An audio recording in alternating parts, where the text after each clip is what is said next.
교회론 두 번째 시간입니다. 지난 시간에 교회에 대해서 보기 위해서 그리스도인의 합당한 예배 2권을 보기 전에 이전에 있는 필요한 내용들을 좀 살펴봤습니다. 그것을 이제 오늘도 좀 더 살펴보려고 합니다. 은혜 언약과 기독론 위에 교회론이 세워져 있다고 했습니다. 우리가 은혜 언약에 대해서 지난 시간에 보았습니다. 둘이나 그 이상의 개인들이 특정한 조건을 걸고 특정한 것을 서로에게 약속하는 상호적이고도 구속력을 가지는 의무라고 했습니다. 그래서 이 은혜 언약을 위해서 두 대상이 이렇게 당사자가 되는데 거룩하신 하나님과 그리고 비참하고 죄악에 빠진 인간이 서로 은혜 언약의 당사자들이 된다고 하였습니다. 그러나 우리가 그림에서 보는 것처럼 하나님께 나아갈 수 있는 근거와 의로움이 없습니다. 그래서 하나님은 우리에게 은혜 언약의 보증을 친히 준비하셔서 우리에게 보내주셨습니다. 그것이 바로 보증이신 예수 그리스도이십니다. 이 보증이신 예수 그리스도에 대한 내용을 오늘 함께 살펴보려고 합니다.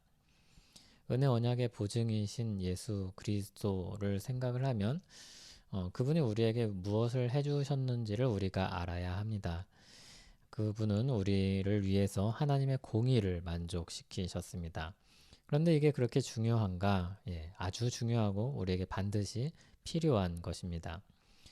하나님의 공의와 만족에 대해서 그래서 먼저 보겠습니다. 죄는 사람에게 죄책과 진노와 형벌을 가져옵니다. 하나님의 진노와 그리고 죄에 대한 형벌을 우리가 받아야 합니다. 모든 죄인들이 이것을 받아야 하죠. 그런데 하나님은 채권자나 주인이나 해를 입은 당사자라기보다는 재판관입니다. 이게 무슨 말인가 하면 채권자라면은 채권자의 빚은 자신의 것이기 때문에 자유롭게 탕감해 줄 수 있습니다. 또 주인은 자기의 것을 권리를 포기할 수 있습니다. 그래서 상대방을 자유롭게 해줄 수 있겠죠. 하지만 재판관은 공의를 포기할 수가 없습니다. 재판관이신 하나님은 공의로 인해서 반드시 죄에 대한 대가를 치르게 해야 합니다. 우리가 공정한 재판관, 공정한 경찰관이라 하면 사사로운 감정이나 관계에 얽매이지 않고 지은 벌에 대해서 형벌을 내리는 것이 바로 공의롭고 그리고 정직한 재판관이자 경찰이라고 할 수 있습니다. 하나님은 그래서 채권자나 주인이나 해를 입은 당사자라기보단 재판관이다 이렇게 말을 하는 겁니다.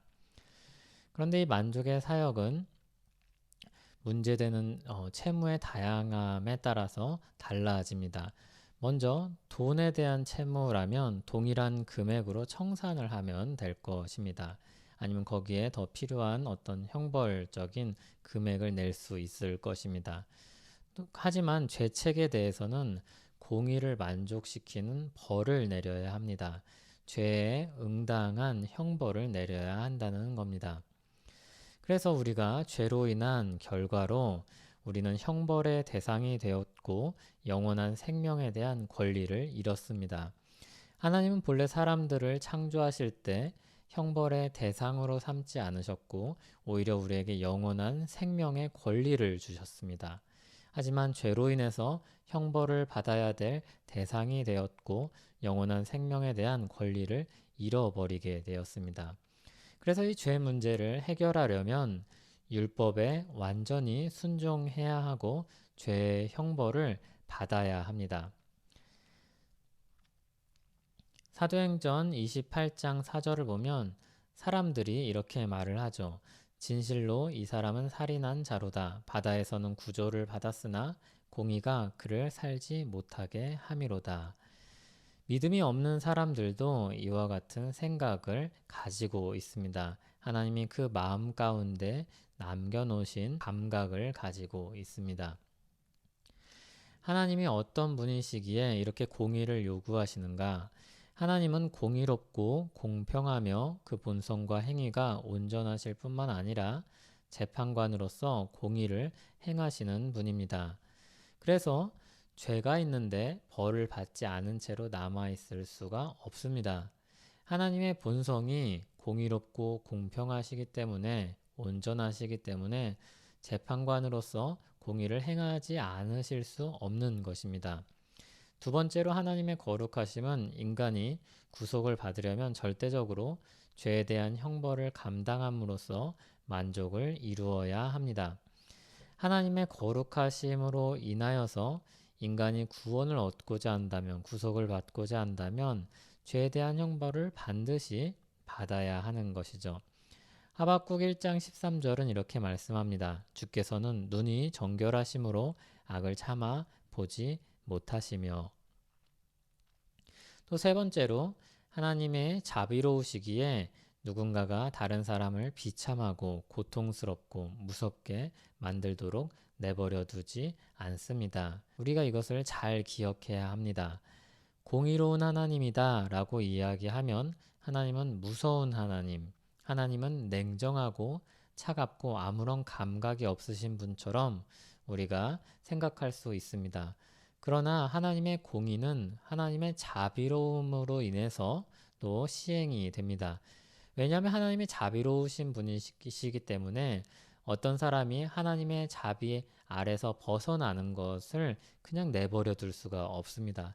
자비로우신 하나님이 어떤 사람이 부당한 피해를 입고 고통을 당하는데 그냥 내버려 두신다면 그분은 자비로우신 하나님이 아니겠죠. 그래서 하나님의 자비와 하나님의 공의는 굉장히 밀접한 관계를 가지고 있습니다. 네 번째로 하나님은 죄에 대한 형벌을 계시하십니다. 성경에서 하나님이 죄에 대해서 형벌을 계시하신다고 말씀하죠. 벌을 면제하지 아니하신다고 말씀하고 아담에게 내가 먹는 날엔 반드시 죽으리라고 말씀하셨죠. 로마서 말씀을 보면 죄의 삭은 사망이요 라고 우리에게 가르치고 있습니다. 이렇게 하나님은 공의로우신 분이기 때문에 죄에 대한 형벌은 반드시 내려져야 합니다. 이것은 누군가의 강요에 의해서도 아니고 하나님이 누굴 눈치 보시기 때문도 아니고 하나님이 거룩하시고 공의로우신 재판장이시기 때문입니다. 그러면 이 공의를 사람이 이룰 수 없기 때문에 하나님이 친히 준비하신 그리스도께서 우리를 위해서 오셨습니다. 이 그리스도께서 우리를 위해서 오셔서 행하신 사역들을 보면 첫 번째로 하나님은 죄인들을 구원하기 위해 보증에게 값을 지불하도록 요구하기를 기뻐하셨습니다. 하나님은 우리를 사랑하시고 긍휼이 많으신 하나님이기 때문에 우리를 구원하고자 하십니다. 그런데 우리가 구원할 수 있는 능력이 없습니다. 우리는 무능합니다. 그래서 이 보증이신 그리스도를 보내셔서 대신 값을 지불하도록 요구하기를 기뻐하셨습니다. 그래서 이 보증을 보내시는 데서 가장 탁월하고도 측량할 수 없는 사랑이 나타납니다. 사람이라면 이럴 수 없을 것입니다. 사람의 사랑에는 한계가 있습니다. 사랑의 감정에는 한계치가 있습니다. 그러나 하나님은 가장 탁월하고 측량할 수 없는 사랑을 이 보증이신 그리스도를 보내심으로 우리에게 나타내십니다. 세 번째로 하나님은 보증이신 예수 그리스도 안에서 우리를 의롭다고 선언하십니다. 그리고 네 번째로 성경 전체가 이 약속과 소망을 우리에게 증거해 줍니다. 그래서 우리는 그리스도께서 행하신 사역으로 말미암아 형벌에 대한 만족을 우리가 얻을 수 있습니다. 또한 하나님께서 보증이신 그리스도를 보내심으로 우리에게 주어지는 은혜가 있습니다. 완전한 거룩함이라는 조건 아래 구원이 약속됩니다. 누군가 우리를 위한 형벌을 대신 치르는 것만으로는 부족합니다.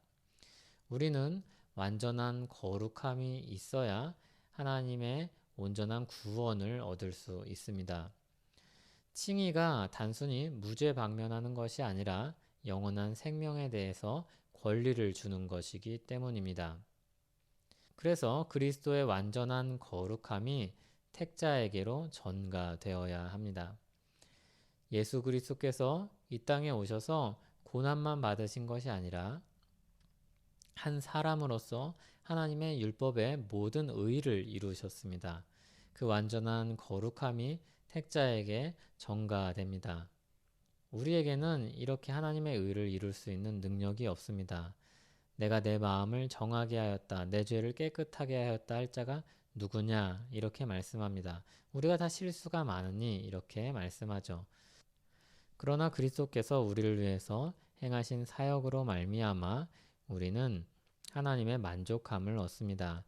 한 사람이 순종하심으로 많은 사람이 의인이 되리라. 우리로 하여금 그 안에서 하나님의 의가 되게 하려 하심이라. 너희도 그 안에서 충만하여졌으니. 성경은 우리가 예수 그리스도를 통하여서 의를 얻었다고 말씀합니다. 예수 그리스도 안에서 우리는 하나님께 의로운 자로 거룩한 사람으로 일컬음을 받습니다. 그렇게 우리는 예수 그리스도께서 행하신 의로 말미암아 거룩에 대한 만족을 얻습니다. 우리는 형벌에 대해서도 만족함을 얻고 거룩함에 대해서도 만족함을 얻습니다. 이 모든 것이 예수 그리스도 안에서 이루어지는 것입니다. 이것이 아까 보았던 그런 구도인데 거룩하신 하나님께 인간이 나아갈 수 없습니다. 이 은혜의 언약을 완성시키시는 분은 바로 중보자 그리스도이십니다. 중보자 그리스도께서 하나님과 우리 사이에 중보가 되셔서 다리가 되어 주셔서 우리를 위해서 대신 벌을 받으시고 우리를 위해서 우리 대신 의를 이루십니다. 디모데전서 2장 5절은 이렇게 말씀합니다. 또 하나님과 사람 사이의 중보자도 한 분이시니 곧 사람이신 그리스도 예수라. 아멘. 브라켈 목사님은 그리스도께서 행하신 사역으로 우리가 만족함을 얻었다는 이 단락을 마무리하면서 이렇게 우리에게 권면합니다. 여러분이 참으로 절망적이고도 당혹스러운 상태에 있습니까? 그렇다면 여러분의 구원을 위한 소망이 있을 것입니다. 이는 여러분이 당혹스러워하기 때문이 아니라 그러한 이들을 위한 보증이 계시기 때문입니다. 바로 예수 그리스도입니다. 그분께서 말씀하십니다. 수고하고 무거운 짐진 자들아 다 내게로 오라. 내가 너희를 쉬게 하리라. 소망이 없고 궁핍하며 고민 가운데서 어찌할 바 모르는 여러분에게 저는 오직 한 분 구세주가 있다고 외칩니다. 이 보증께서 여러분을 부르며 초대하고 계십니다. 또한 그분은 여러분이 그분께로 오기만 하면 구원해 주겠노라고 약속하십니다. 그러므로 이 복된 사실을 기뻐하십시오. 여러분의 밖을 바라보십시오. 그리고 그분에게로 가십시오. 가서 믿음으로 그분을 받아들이십시오. 그리하면 여러분은 구원을 얻을 것입니다. 기도하고 마치겠습니다. 하나님 아버지 감사합니다. 우리를 위해서 필요한 형벌을 만족시켜 주시고 필요한 필요한 의를 이루어 주신 예수 그리스도의 은혜에 감사합니다. 그 은혜로 인하여서 주님을 찬양하고 주님을 노래하고 예배하며 살기 원합니다. 그 감격 속에 기쁨으로 살게 하옵소서. 예수님의 이름으로 기도합니다.